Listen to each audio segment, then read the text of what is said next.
ಕರ್ತನಲ್ಲಿ ಪ್ರೀತಿಯುಳ್ಳ ದೇವಜನರೇ, ಈ ದಿವಸಕ್ಕೆ ತೆಗೆದುಕೊಂಡಂತ ದೇವರ ವಾಕ್ಯದ ಧ್ಯಾನದ ಭಾಗ ಬಿಡುಗಡೆ.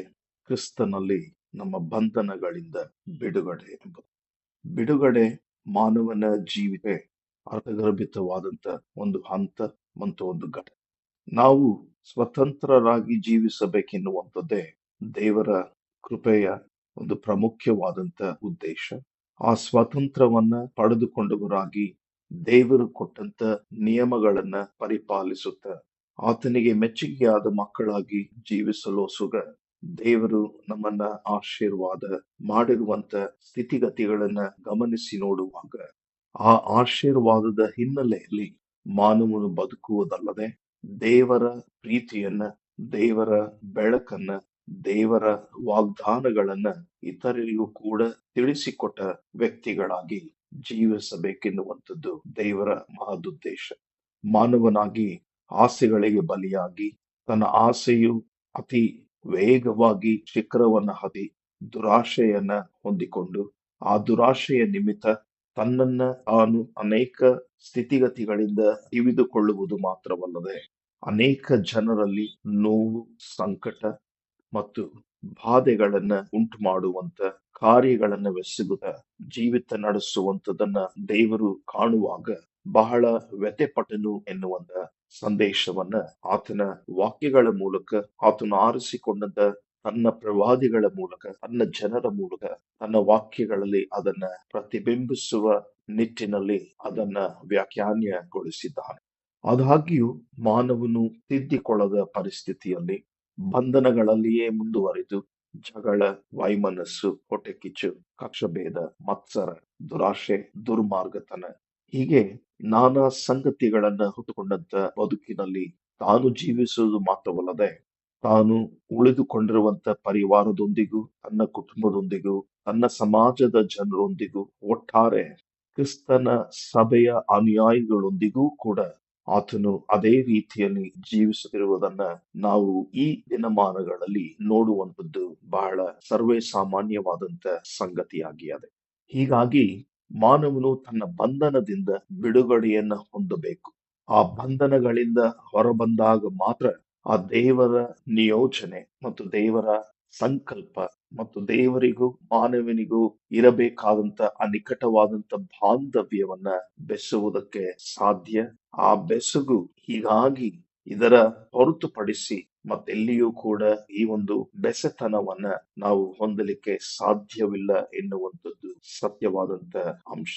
ಹಾಗಾಗಿ ಈ ದಿನದಲ್ಲಿ ನಾವು ದೇವರ ವಾಕ್ಯದ ಆಧಾರದ ಮೇಲೆ ಮಾನವರಾಗಿ ಯಾವ ಬಂಧನಗಳಲ್ಲಿ ನಾವು ಸಿಲುಕಿಕೊಂಡಿದ್ದೇವೆ, ಮಾನವರಾಗಿ ಈ ಬಂಧನಗಳಿಂದ ಹೊರಬರುವುದು ಹೇಗೆ, ಇದಕ್ಕೆ ನಾವು ಯಾವ ಪ್ರಯತ್ನಗಳನ್ನ ದೇವರ ಸನ್ನಿಧಾನದಲ್ಲಿ ಒಪ್ಪಿಸಿಕೊಟ್ಟು ಆ ಪ್ರಯತ್ನಗಳಲ್ಲಿ ಯಶಸ್ಸನ್ನ ಕಾಣುವುದಕ್ಕೆ ನಮ್ಮ ನಡೆ ನುಡಿ ಕ್ರಿಯೆಗಳು ಏನಾಗಿರಬೇಕು, ನಮ್ಮ ಮಾನಸಿಕವಾದಂತ ಜೀವಿತ ಹೇಗಿರಬೇಕು, ನಮ್ಮ ಹೃದಯದ ಆಲೋಚನೆಗಳು, ನಮ್ಮ ಸಂಕಲ್ಪಗಳು ಏನಾಗಿರಬೇಕು ಎನ್ನುವಂಥದನ್ನ ಒಂದು ಕೃತವಾಗಿ ದೇವರ ವಾಕ್ಯದ ಆಧಾರದ ಮೇಲೆ ನಾವು ನೋಡುವುದಾದರೆ ನಮ್ಮ ಜೀವಿತಗಳನ್ನ ಮಾರ್ಪಾಟಿನ ಜೀವಿತವಾಗಿಯೂ, ಒಂದು ಪರಿಗಣಿಸಿದ ಜೀವಿತವಾಗಿಯೂ, ಒಂದು ಪರಿಕಲ್ಪನೆಯ ಜೀವಿತವಾಗಿಯೂ, ದೇವರಿಗೆ ಮೀಸಲಾದ ಸಜೀವ ಯಜ್ಞವಾಗಿ ನಮ್ಮನ್ನ ಸಮರ್ಪಿಸಿ ಕೊಡುವುದರ ಜೊತೆಯಲ್ಲಿ ದೇವರಿಗೆ ಅಧೀನರಾಗಿ ಜೀವಿಸುವುದಕ್ಕೆ ಸಾಧ್ಯ ಎನ್ನುವಂಥದನ್ನ ನಾವು ಈ ದಿನದಲ್ಲಿ ಕಂಡುಕೊಳ್ಳುವಂಥದ್ದು ಶ್ರೇಷ್ಠ. ಹಾಗಾಗಿ ಪ್ರಿಯರೇ, ನಮ್ಮ ಜೀವಿತಗಳಲ್ಲಿ ನಾವು ಯಾವ ಬಂಧನದಲ್ಲಿ ಸಿಲುಕಿಕೊಂಡಿದ್ದೇವೆ, ಆ ಬಂಧನಗಳು ನಮ್ಮನ್ನ ಎಷ್ಟರ ಮಟ್ಟಿಗೆ ದೇವರಿಂದ ದೂರ ಸರಿಯುವಂತೆ ಮಾಡಿಯದೆ ಎನ್ನುವಂಥದನ್ನ ಅವಲೋಕಿಸಿ ನೋಡಿಕೊಳ್ಳಬೇಕಾದದ್ದು ನಮ್ಮ ಆದ್ಯ ಕರ್ತವ್ಯ. ಮಾನವರ ಜೀವಿತದಲ್ಲಿ ಪ್ರಾಮುಖ್ಯವಾದಂತಹ 3 ಅಂಶಗಳನ್ನ ನಾವು ಪರಿಗಣನೆಗೆ ತೆಗೆದುಕೊಳ್ಳಬೇಕಾದದ್ದು ನಮ್ಮ ದೈನಂದಿನ ಜೀವಿತಕ್ಕೆ ಬೇಕಾದಂತ ಆದ್ಯ ಕಲ್ಪನೆ ಮತ್ತು ಅದರ ಅವಶ್ಯಕತೆ ಆಳ ಇದೆ ಎನ್ನುವಂಥದನ್ನ ಅವಲೋಕಿಸಿ ನೋಡಿಕೊಳ್ಳಬೇಕು. ಹೀಗಾಗಿ ಮಾನವನ ಆತ್ಮ, ಮಾನವನ ದೇಹ ಮತ್ತು ಆತನ ಹೃದಯ, ಇವು 3 ಕೂಡ ಬಹಳ ಪ್ರಾಮುಖ್ಯವಾದಂತ ಅಂಶಗಳು, ಪ್ರಾಮುಖ್ಯವಾದಂತ ವಿಚಾರಧಾರೆಗಳು. ಆತ್ಮನನ್ನ ನಾವು ಸಂರಕ್ಷಿಸಿಕೊಳ್ಳುತ್ತ ಆತ್ಮನ ಜೊತೆಯಲ್ಲಿ ಜೀವಿಸುವಂತ ನಮ್ಮ ಆತ್ಮದ ವಿಶೇಷತೆ ಅದನ್ನ ದೇವರ ಸನ್ನಿಧಾನದಲ್ಲಿ ಒಪ್ಪಿಸಿಕೊಟ್ಟು ಆ ನಿತ್ಯ ಜೀವದ ವಾಗ್ದಾನದಲ್ಲಿ ಪಾಲುದಾರರಾಗಬೇಕಾದರೆ ನಾವು ಬಂಧಮುಖ ಜೀವಿತವನ್ನ ಮಾಡಬೇಕಾದದ್ದು ಬಹಳ ಅವಶ್ಯಕ. ಆ ನಿಟ್ಟಿನಲ್ಲಿ ನಮ್ಮ ಹೃದಯಗಳನ್ನ ಯಾವತ್ತೂ ಕೂಡ ಕಲುಷಿತಗೊಳಿಸಿಕೊಳ್ಳದೆ ಕಲ್ಮಶವಿಲ್ಲದ ಹೃದಯವನ್ನ ಬೆಳೆಸಿಕೊಂಡವರಾಗಿ, ಮಾರ್ಪಡಿಸಿಕೊಂಡವರಾಗಿ, ಆ ಕಲ್ಮಶವಿಲ್ಲದ ಮನಸ್ಸಿನಲ್ಲಿ ನಿಷ್ಕಳಂಕವಾದಂತ ಪ್ರೀತಿಯನ್ನ ಇಟ್ಟುಕೊಂಡು ನಂಬಿಕೆಯಲ್ಲಿ ಬೆಳೆದು ನಿರೀಕ್ಷೆಯನ್ನು ಹೊತ್ತುಕೊಳ್ಳುವಂತ ಬದುಕು ಮಾನವದಾಗಬೇಕು ಎನ್ನುವಂಥದ್ದು ದೇವರ ಸದುದ್ದೇಶ. ನಾವು ನಮ್ಮ ದೇಹವನ್ನ ಹೇಗೆ ಜೋಪಾನ ಮಾಡಿಕೊಳ್ಳುವುದಕ್ಕೆ ನಾನಾ ಪ್ರಯತ್ನಗಳನ್ನು ಇಹಲೋಕದಲ್ಲಿ ಮಾಡುತ್ತೇವೋ, ನಮ್ಮ ಆತ್ಮವು ದೇವರ ಸನ್ನಿಧಾನದಲ್ಲಿ ಆ ನಿತ್ಯ ಜೀವದ ವಾಗ್ದಾನಕ್ಕೆ ನಮ್ಮನ್ನ ತೊಡಗಿಸಿಕೊಳ್ಳಬೇಕು. ನನ್ನ ಆತ್ಮವು ರಕ್ಷಣೆಯನ್ನು ಹೊಂದಬೇಕು. ನನ್ನ ಆತ್ಮವು ರಕ್ಷಣೆಯನ್ನು ಹೊಂದಿ ನಿತ್ಯ ಜೀವದ ವಾಗ್ದಾನದಲ್ಲಿ ಪಾಲುದಾರಿಕೆಯನ್ನು ಹೊಂದಿಕೊಳ್ಳಬೇಕು ಎನ್ನುವ ಉದ್ದೇಶ ನಮ್ಮ ಕ್ರೈಸ್ತರ ಜೀವಿತದಲ್ಲಿ ಮಹತ್ತಾದ ಉದ್ದೇಶವಾಗಿರಬೇಕು. ಆ ನಿಟ್ಟಿನಲ್ಲಿ ನಮ್ಮ ದೇಹ ಮತ್ತು ನಮ್ಮ ಮನಸ್ಸು, ನಮ್ಮ ಹೃದಯ ಇವುಗಳನ್ನ ಕಲುಷಿತಗೊಳಿಸದೆ ಜೀವನ ಮಾಡಬೇಕಾದದ್ದು ಬಹಳ ಅವಶ್ಯಕ. ಈ ನಿಟ್ಟಿನಲ್ಲಿ ಯೋಹಾನನ ಸುವಾರ್ತೆ 8ನೇ ಅಧ್ಯಾಯದ ಕೆಲವು ಭಾಗಗಳನ್ನ ನೀವು ಗಮನಿಸಿ ನೋಡುವುದಾದರೆ, ದೇವರ ವಾಕ್ಯ ನಮ್ಮನ್ನ ಬಹಳ ಉತ್ಕೃಷ್ಟತೆಯಲ್ಲಿ ಈ ವಾಕ್ಯಗಳ ಆಧಾರದಲ್ಲಿ ನಮ್ಮನ್ನ ನಡೆಸುವಂತದ್ದು ಆಗಿಯದೆ. ಯೋಹಾನನ ಸುವಾರ್ತೆ 8ನೇ ಅಧ್ಯಾಯ 36ನೆಯ ವಾಕ್ಯದಲ್ಲಿ ನಾವು ನೋಡ್ತೇವೆ, ಆದುದರಿಂದ ಮಗನು ನಿಮ್ಮನ್ನ ಬಿಡುಗಡೆ ಮಾಡಿದರೆ ನಿಜವಾಗಿ ನಿಮಗೆ ಬಿಡುಗಡೆಯಾಗುವುದು. ಇಲ್ಲಿ ದೇವರ ವಾಕ್ಯ ಹೇಳ್ತದೆ, ಆದುದರಿಂದ ಮಗನು ನಿಮ್ಮನ್ನ ಬಿಡುಗಡೆ ಮಾಡಿದರೆ ನಿಜವಾಗಿ ನಿಮಗೆ ಬಿಡುಗಡೆಯಾಗುವುದು. ಇಲ್ಲಿ ಯೋಹಾನನು ಕ್ರಿಸ್ತನ ಕುರಿತು ಪ್ರಸ್ತಾವನೆ ಮಾಡ್ತಾ ಇರುವಂತದನ್ನ ನಾವು ನೋಡ್ತೇವೆ. ಕ್ರಿಸ್ತನು ದೇವರ ಮಗನಾಗಿದ್ದು ಆ ಬಿಡುಗಡೆಯನ್ನ ಮಾನವರಿಗೆ ಕೊಡುವುದಕ್ಕೋಸ್ಕರ ತನ್ನನ್ನ ಸಮರ್ಪಿಸಿಕೊಂಡನು. ಆ ಸಮರ್ಪಣೆಯ ಹಾದಿಯನ್ನ ನಾವು ಗಣನೆಗೆ ತೆಗೆದುಕೊಂಡವರಾಗಿ, ಆ ಶಿಲುಬೆಯ ಹಾದಿಯೇ ನನಗೆ ಬಿಡುಗಡೆಯ ಹಾದಿ, ಶಿಲುಬೆಯನ್ನು ಹೊರತುಪಡಿಸಿ ನಾನು ಇನ್ನೆಲ್ಲಿಯೂ ಕೂಡ ಬಿಡುಗಡೆಯನ್ನು ಹೊಂದುವುದಕ್ಕೆ ಅಸಾಧ್ಯ ಎನ್ನುವಂತ ನಿಷ್ಕೃಷ್ಟವಾದಂತ ಈ ವಾಗ್ದಾನವನ್ನ ನಾನು ನಂಬಿ ಆ ನಿರೀಕ್ಷೆಯನ್ನ ಹೊತ್ತುಕೊಂಡು ಆ ಮಗನು, ಅಂದರೆ ನನ್ನ ರಕ್ಷಕನು, ನನ್ನ ಒಡೆಯನು ಆಗಿರುವ ಕ್ರಿಸ್ತನು ನನ್ನನ್ನು ಬಿಡುಗಡೆ ಮಾಡಬೇಕೆಂಬುದಾಗಿ ನಾನು ಕೇಳಿಕೊಳ್ಳಬೇಕಾದದ್ದು ಅತ್ಯವಶ್ಯ. ಹಾಗಾಗಿ ಮತ್ತೊಂದು ವಾಕ್ಯದ ಆಧಾರ ಪೌಲನು ಕೊರಿಂಥ ಸಭೆಯವರಿಗೆ ಬರೆಯುವಾಗ ತನ್ನ 3ನೇ ಅಧ್ಯಾಯದಲ್ಲಿ 17ನೆಯ ವಾಕ್ಯದಲ್ಲಿ ಲಿಖಿತವಾಗಿಯದೆ, 2 ಕೊರಿಂಥ 3:17 ಆ ಕರ್ತನು ದೇವರ ಆತ್ಮನೇ, ಕರ್ತನ ಆತ್ಮನು ಯಾರಲ್ಲಿ ಇದ್ದಾನೋ ಅವರಿಗೆ ಬಿಡುಗಡೆ ಉಂಟು. ಇಲ್ಲಿ ಕರ್ತನು ಎನ್ನುವಂಥದ್ದು ಮತ್ತೆ ಕ್ರಿಸ್ತನನ್ನ ಉಲ್ಲೇಖಿಸಿ ಮಾತನಾಡಿರುವಂಥದ್ದು.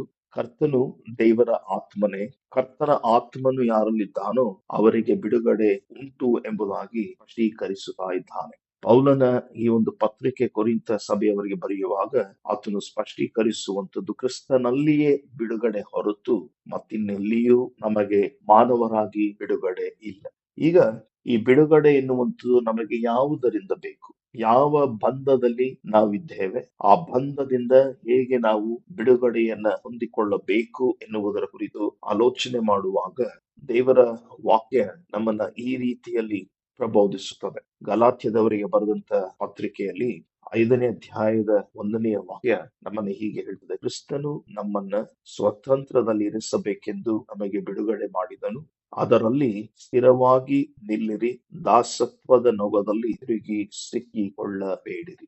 ಕ್ರಿಸ್ತನು ನಮ್ಮನ್ನ ಸ್ವತಂತ್ರರಾಗಿರಿಸಬೇಕೆಂದು ನಮಗೆ ಬಿಡುಗಡೆ ಮಾಡಿದನು, ಅದರಲ್ಲಿ ಸ್ಥಿರವಾಗಿ ನಿಲ್ಲಿ, ದಾಸತ್ವದ ನೊಗದಲ್ಲಿ ತಿರುಗಿ ಸಿಕ್ಕಿಕೊಳ್ಳಬೇಡಿರಿ ಎನ್ನುವಂಥದ್ದು ಪೌಲನ ಉದ್ದೇಶ ಮತ್ತು ಆತನ ಮಾರ್ಗದರ್ಶನ ಗಲಾತ್ಯ ಸಭೆಯವರಿಗೆ ಬರೆದಂತ ಈ ಪತ್ರಿಕೆಯಲ್ಲಿ ನಾವು ನೋಡ್ತೇವೆ. 5ನೇ ಅಧ್ಯಾಯದ 1ನೆಯ ವಾಕ್ಯ.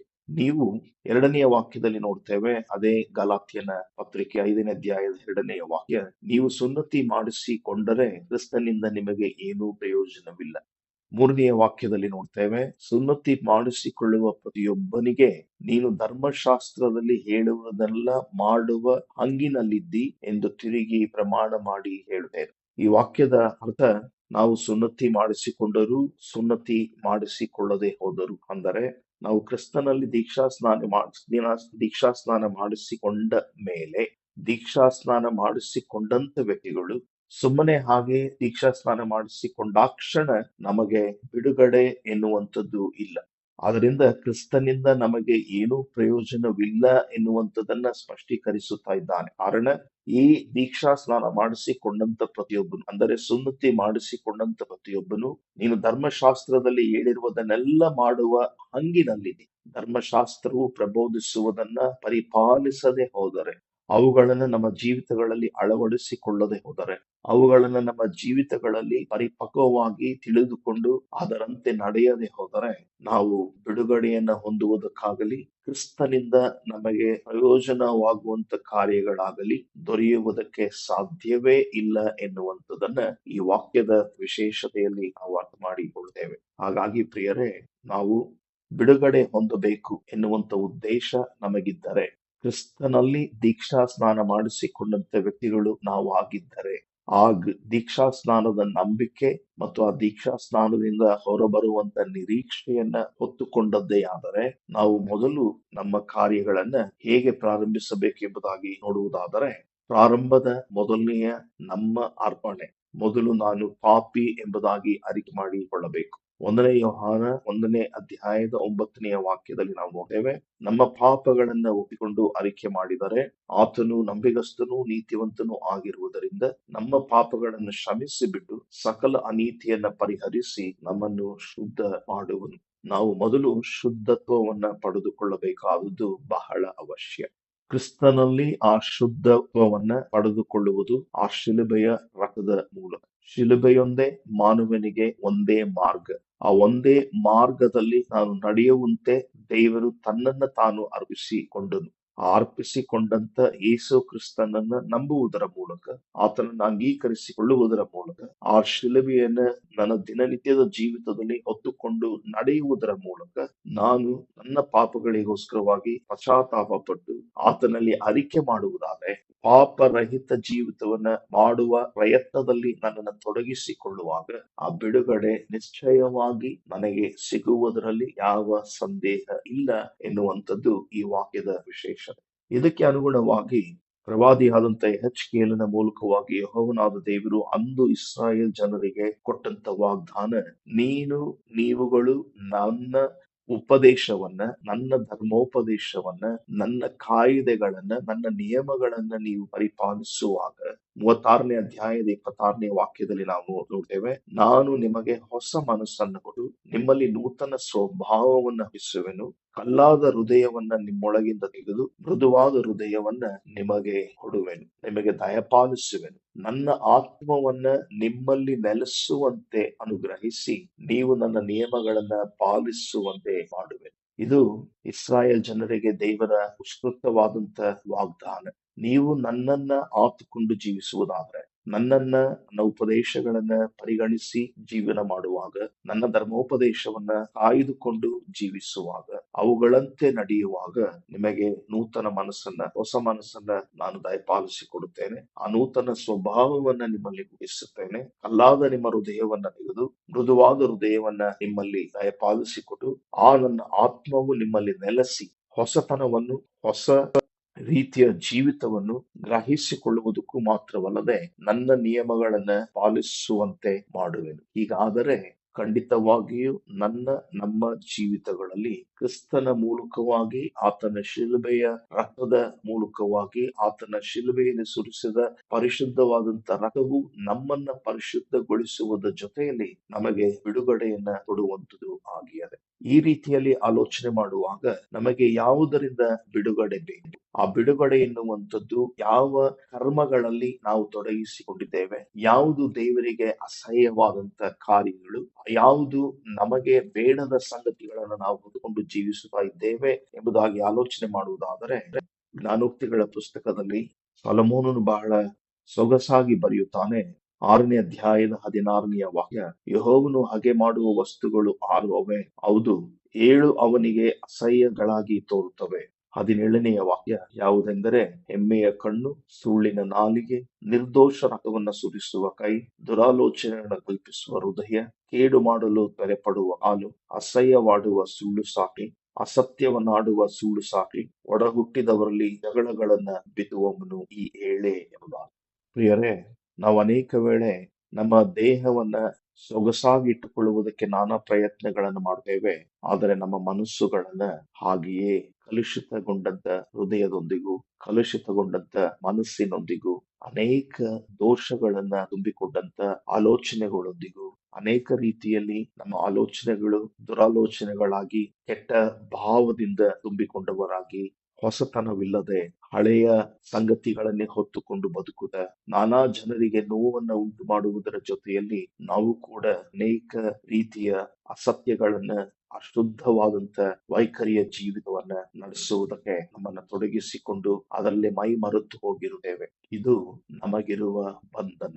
ಈ ಬಂಧನದಿಂದ ನಾನು ವಿಮುಕ್ತನಾಗಬೇಕಾದರೆ, ಮುಕ್ತವಾದಂತ ಜೀವಿತ ನನ್ನದಾಗಬೇಕಾದರೆ, ಯೇಸು ಕ್ರಿಸ್ತನಲ್ಲಿ ನಿಜವಾದಂತ ಬಿಡುಗಡೆಯ ಸಂತೋಷವನ್ನ ನಾನು ಅನುಭವಿಸಬೇಕಾದರೆ, ಈ 7 ಕಾರ್ಯಗಳು ನನ್ನ ಮನಸ್ಸಿನಲ್ಲಿಯೂ ನನ್ನ ಹೃದಯದಲ್ಲಿಯೂ ಅಡಗಿಕೊಳ್ಳದೆ ಇವುಗಳನ್ನ ಹೊರತಂದು ಬಿಸಾಟಿ ನೂತನ ಮನಸ್ಸನ್ನ ಹೊಂದಿಕೊಳ್ಳುವ ಆ ವಾಗ್ದಾನದ ನುಡಿಯಲ್ಲಿ ನನ್ನನ್ನ ತೊಡಗಿಸಿಕೊಳ್ಳುವಾಗ, ಆ ಬಿಡುಗಡೆಯ ಹಾದಿಯಲ್ಲಿ ಬೆಳೆಯುವ ಮಾನವನಾಗಿ ನಾನು ಕಾಣಿಸಲ್ಪಡುವಾಗ, ಆ ದೇವರ ಅಗಾಧವಾದಂತ ಬೆಳಕು, ಆ ಶಕ್ತಿ ಮತ್ತು ಹೊಸ ಮನಸ್ಸು, ಉತ್ತಮವಾದಂತ ಸಂತೋಷಕರವಾದಂತ ಬದುಕು, ಯಾವ ಅಸಮಾಧಾನವಿಲ್ಲದೆ, ಅಶಾಂತಿ ಇಲ್ಲದೆ ಸದೃಢವಾದಂತ ಶಾಂತಿ ಸಮಾಧಾನವನ್ನು ಹೊಂದಿ ಜೀವಿಸುವುದಕ್ಕೆ ಸಾಧ್ಯವಾಗುವಂಥದ್ದು ಆ ಸಾಧ್ಯತೆಯನ್ನ ಹೊಂದಿಕೊಳ್ಳುವಂಥದ್ದು ನಮ್ಮ ಸೌಭಾಗ್ಯವೇ ಸರಿ ಎಂಬುದಾಗಿ ನಾವು ಅರ್ಥ ಮಾಡಿಕೊಳ್ಳಬೇಕು. ಆ ನಿಟ್ಟಿನಲ್ಲಿ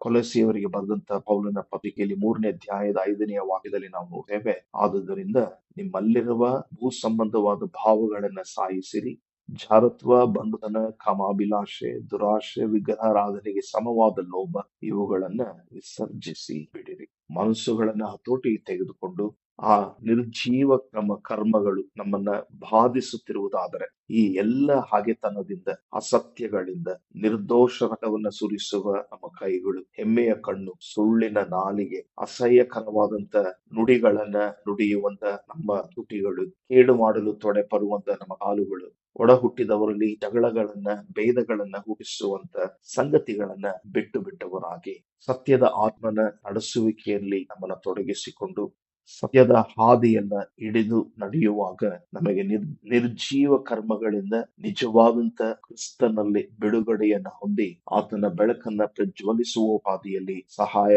ಮಾಡುವಂತದ್ದು ಸಾಧ್ಯವಾಗುತ್ತದೆ. ಅದೇ ರೀತಿಯಲ್ಲಿ ಫಿಲಿಪಿಯರಿಗೆ ಬರೆದಂತ ಪತ್ರಿಕೆ 4ನೇ ಅಧ್ಯಾಯದ 8ನೇ ವಾಕ್ಯದಲ್ಲಿ ನಾವು ನೋಡ್ತೇವೆ, ಕಡೆ ಮಾತೇನೆಂದರೆ ಸಹೋದರರೇ, ಯಾವುದು ಸತ್ಯವೂ, ಮಾನವೂ, ನ್ಯಾಯವೂ, ಶುದ್ಧವೂ, ಪ್ರತಿಕಾರವೂ, ಮಾತ್ರವಲ್ಲದೆ ಮನೋಹರವೂ ಆಗಿದೆಯೋ, ಯಾವುದು ಸದ್ಗುಣವಾಗಿದೆಯೋ, ಯಾವುದು ಕೀರ್ತಿಗೆ ಯೋಗ್ಯವೋ ಅವುಗಳನ್ನೇ ಲಕ್ಷ್ಯಕ್ಕೆ ತಂದುಕೊಳ್ಳಿರಿ. ಯಾವುದು ಸತ್ಯ, ಯಾವುದು ಮಾನವು, ಯಾವುದು ನ್ಯಾಯವು, ಯಾವುದು ಶುದ್ಧವು, ಯಾವುದು ಪ್ರತಿಕಾರ್ಯವೂ ಮನೋಹರವಾಗಿಯೂ ಆಗಿದೆಯೋ, ಯಾವುದು ಸದ್ಗುಣವಾಗಿದೆಯೋ, ಕೀರ್ತಿಗೆ ಯಾವುದು ಯೋಗ್ಯವಾಗಿದೆಯೋ ಅವುಗಳಲ್ಲಿ ಆಸಕ್ತಿ ತೋರಿಸಿ ಅವುಗಳನ್ನೇ ನಾವು ಪರಿಪಾಲಿಸುತ್ತಾ ಬರುವುದಾದರೆ, ಈ ಎಲ್ಲ ಬಂಧಗಳಿಂದ ಬಿಡುಗಡೆ ಹೊಂದಿ ಮುಕ್ತ ಜೀವಿತವನ್ನ ನಡೆಸುವುದಕ್ಕೆ ಸಾಧ್ಯ ಎನ್ನುವಂಥದನ್ನ ಸತ್ಯವೇದದ ಆಧಾರದ ಮೇಲೆ ನಾವು ತಿಳಿದುಕೊಂಡಿದ್ದೇವೆ. ನಮ್ಮ ಆತ್ಮಗಳ ರಕ್ಷಣೆ ನಾವು ಮಾಡುವಂತ ನಡೆ, ನುಡಿ, ಕ್ರಿಯೆ, ಕಾರ್ಯಗಳಲ್ಲಿ ಅಡಕಗೊಂಡದ್ದು. ದೇವರ ವಾಕ್ಯ ಹೇಳುವ ಪ್ರಕಾರ ಕ್ರಿಸ್ತನಲ್ಲಿ ದೀಕ್ಷಾ ಸ್ನಾನ ಮಾಡಿಸಿಕೊಂಡಿದ್ದೇವೆ. ಕ್ರಿಸ್ತನು ನಮಗೆ ಒಳ್ಳೆಯದನ್ನ ಮಾಡುವುದಕ್ಕೆ ಆತನು ಸಿದ್ಧನಿದ್ದಾನೆ. ಹೊಂದಿಕೊಳ್ಳುವ ಯೋಗ್ಯತೆಯನ್ನ ನಾವು ಪಡೆದುಕೊಳ್ಳಬೇಕು. ಆ ನಿಟ್ಟಿನಲ್ಲಿ ನಮ್ಮ ಮನಸ್ಸುಗಳನ್ನ, ನಮ್ಮ ಹೃದಯಗಳನ್ನ ಕಾದು ಕಾಪಾಡಿಕೊಳ್ಳೋಣ. ಆಗ ನಮ್ಮ ಆತ್ಮದ ರಕ್ಷಣೆ ಸಾಧ್ಯವಾಗುತ್ತದೆ. ನಾವು ಯಾವಾಗ ಕ್ರಿಸ್ತನಲ್ಲಿ ಬಿಡುಗಡೆಯನ್ನ ಹೊಂದುತ್ತೇವೋ ಆಗ ನಮ್ಮ ಆತ್ಮಗಳ ರಕ್ಷಣೆಯನ್ನ ಕ್ರಿಸ್ತನಲ್ಲಿ ಹೊಂದಿಕೊಳ್ಳುವುದಕ್ಕೆ ಸಾಧ್ಯ. ಆಗ ನಮ್ಮ ಆತ್ಮಗಳನ್ನ ತಂದೆಯಾದ ದೇವರಿಗೆ ಒಪ್ಪಿಸಿಕೊಡುವಾಗ ಕ್ರಿಸ್ತನು ಆ ಕಡೆಯ ದಿವಸದಲ್ಲಿ ಅದನ್ನ ನಮಗೆ ಕಾದು ಕಾಪಾಡಿ ರಕ್ಷಿಸಿ, ಆ ಕಡೆಯ ದಿವಸದ ತೂರಿ ಧ್ವನಿಯಾಗುವ ತನಕ ಅವುಗಳನ್ನ ತನ್ನ ಸಂರಕ್ಷಣೆಯಲ್ಲಿ ಕಾಪಾಡುವುದಕ್ಕೆ ಶಕ್ತನಾಗಿರುವಂತ ದೇವರಿಗೆ ನಮ್ಮನ್ನ ಒಪ್ಪಿಸಿ ಕೊಡಬೇಕಾದದ್ದು ನಮ್ಮ ಆದ್ಯ ಕರ್ತವ್ಯ. ಆಗ ಮಾತ್ರ ನಮ್ಮ ಆತ್ಮಗಳ ಬಿಡುಗಡೆ ಮತ್ತು ರಕ್ಷಣೆ ಸಾಧ್ಯ ಎನ್ನುವಂಥದ್ದನ್ನ ಸಂಕ್ಷಿಪ್ತವಾಗಿ ದೇವರ ವಾಕ್ಯದ ಆಧಾರದ ಮೇಲೆ ತಿಳಿದುಕೊಂಡಿದ್ದೇವೆ. ಇನ್ನು ತಡೆಯಾಗೆ ನಾವು ಇರುವ ಸ್ಥಳಗಳಲ್ಲಿಯೇ ಮೌನವಾಗಿದ್ದು ನಮ್ಮನ್ನು ಪರೀಕ್ಷಿಸಿಕೊಂಡು ನಮ್ಮ ಆತ್ಮಗಳ ರಕ್ಷಣೆಗೋಸ್ಕರ ದೇವರಲ್ಲಿ ನಮ್ಮ ಮನಸ್ಸುಗಳನ್ನ ತೆರೆದಿಟ್ಟು ಪಾಪಿಯಾಗಿದ್ದೇನೆ, ನನ್ನನ್ನ